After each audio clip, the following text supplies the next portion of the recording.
Welcome back to the journey and welcome back to our series looking at the 10 Commandments. Today we are looking at the third of these commandments, which is as follows. You shall not misuse the name of the Lord your God, for the Lord will not hold anyone guiltless who misuses his name. In this commandment, God is setting a guard over the use of his name, revealing the respect that we all should give his name and stating that those who fail to follow this command will not be found guiltless if they misuse it. Now, at first glance, this might seem a little petty. Is God really so concerned about how men and women use his name? Isn't he big enough to not worry about how people may or may not use his name? However, when we think like that, I believe we are failing to understand the purpose of these commandments. They aren't there for God's benefit, but for ours. God only gives us these commandments because God knows that when they're followed, they produce people, societies, and nations who flourish. So, the real question is, how does not misusing God's name cause us to flourish? Let's begin by looking at the most obvious ways in which we can misuse God's name. First and most commonly, God's name is used as an exclamation. Sometimes we use it when we're angry, when we're upset, when something bad or extraordinary happens to verbalize our surprise, anger, or frustration. Secondly, we might also use God's name in a frivolous way. Often you might hear someone say something like, "I swear to God I'll be there on time," only for them to show up late to that appointment. Now, these things might not seem important to you or I, but let's explore what actually is going on when we do this. What we're doing is using God's name in a manner that empties it of its meaning. We are, in effect, taking God's name in vain. When we do this, we're saying God's name is worth nothing. It has no point other than to serve our own expressions. We are disrespecting the name of God, and in doing so, we are disrespecting God himself. Let me explain. See, when God first appeared to Moses and told him to go to Pharaoh and say, "Let my people go," Moses asked him, "Who shall I say sent me?" And God said, "I am who I am." In other words, my name is I am, and I am my name. My name is me. And you see, God is what his name represents. God is the self-existent one, the holy one, the one who caused all things to exist. When we use his name without the proper respect or in a flippant way, we are in effect disrespecting God himself. Now, when we misuse God's name, it doesn't affect God. We don't have the power to do that, but it does affect us. It breeds in us a sense that God is inconsequential. When we misuse his name and empty it of its significance, we bit by bit empty God of his significance in our lives. And when we do that, we set ourselves up to live not just in a way that disregards God, but that actively works to empty our lives of his influence. Now, that might sound fine or even attractive to you, but consider this. God is good. The 10 Commandments themselves reveal that God is a champion of freedom, a protector of families, a protector of people and of property, a lover of justice, and a God of faithfulness. But every time we misuse God's name, every time we fail to show his name the proper respect that is due, we, bit by bit, drive a wedge between our lives and God and the good things that he wants for us. So the commandment to not misuse God's name isn't for his sake, but for ours.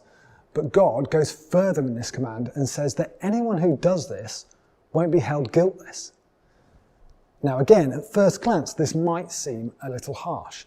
But when we explore this further, I believe we'll see why God gives such a strong warning here.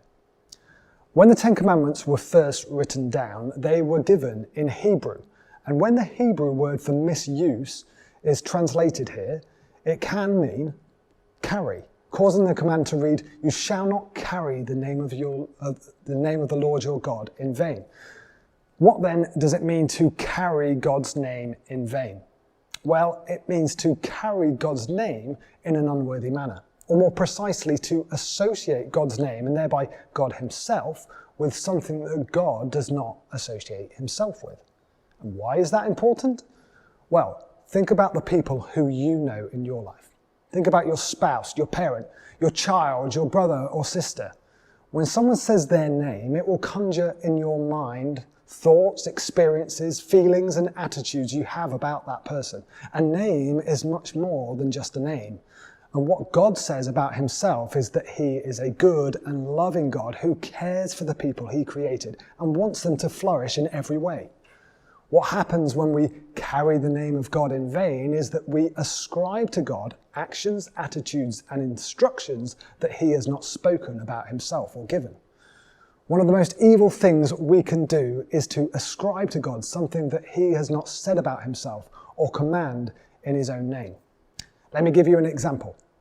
Elsewhere in the Bible, God gives another instruction to the Israelites. He says that they are not to offer their children in sacrifice to the god Molech, which is something that the other people around them at the time were doing. And he goes on to say that the Israelites shouldn't do this because they must not profane the name of their God. Here, God is saying, even when you do something in the service of another God, you profane my name. And that word profane means to violate or defile. God is saying that when you take something evil, like child sacrifice, and you do it in the name of God, whether that's the God of the Bible or any other God, you are defiling his name. And the ultimate outworking of this is, once again, not us damaging God, but us damaging ourselves and other people. The atheist philosopher Steven Weinberg once said, "With or without religion, good people can behave well and bad people can do evil. But for good people to do evil, that takes religion." See, I believe he was nearly right, but missed the point. It isn't religion that makes good people do bad things. It is when someone carries God's name in vain, or when they ascribe to God something that is evil. We don't have to look around very far to see all sorts of evils being committed in the name of God, whether you call that God Vishnu, Allah, Molech, or Yahweh. The point is, and what God is guarding against with this command, is when we ascribe something evil to God's name, we give license for the worst extremes of human depravity to be carried out in the cause of something good. That is why God is so strong in his warning that those who do this, who ascribe to God something that is evil, will not be held guiltless. God makes this command about the misuse of his name, not for his own benefit, his own ego, or his own protection, but for our good. Because whenever we don't show God's name the proper respect, we open the door to associating God, who is the one who defines what is good, with something that is evil. And when God's name is associated with evil, it is people who suffer and not God. But when we choose to show God's name the proper respect, when we understand that it is God who defines what is good, when we honor his name, we open up our lives to live in a way that aligns with God's good purpose for our lives. And God's purpose for us, for the communities that we build, for the nations we belong to, is that they flourish. And people, communities, societies, and nations flourish when they honor the name of God and allow God's design for our lives to lead us into all the good things he desires for us to have and to do.